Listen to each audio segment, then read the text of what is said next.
আমলনামা জমা দিয়েছি, এখন আপনাদের বিচারের রায় আপনারা দিবেন।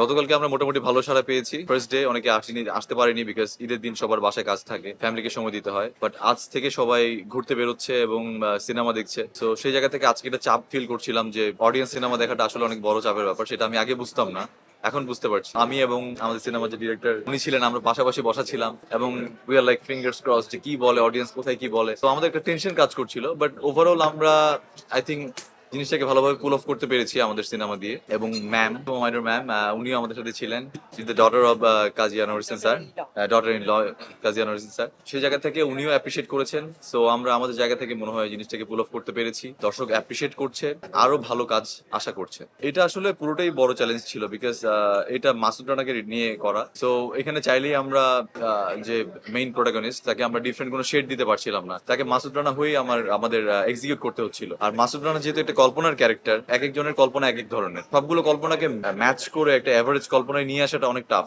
আর আমার মনে হয় যে আমরা যতটুকু পেরেছি চেষ্টা করেছি, বাকিটা এখন আপনাদের মতামতের উপর ডিপেন্ড করবে।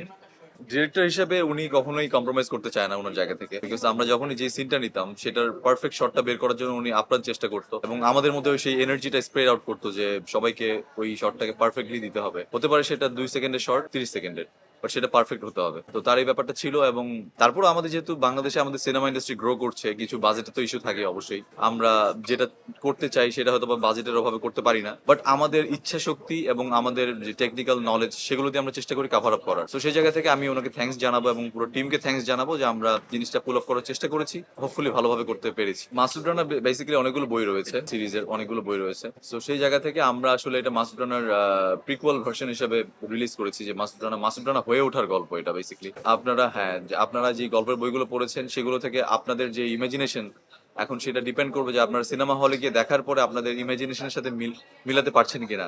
এটা আসলে পুরোটা আপনাদের উপর ডিপেন্ড করবে। আমরা যা করেছি সেটা অলরেডি আমাদের জমা পড়ে গিয়েছে। আই থিঙ্ক এটা বলতে গেলে আমলনামা জমা দিয়েছি, এখন আপনাদের বিচারের রায় আপনারা দিবেন।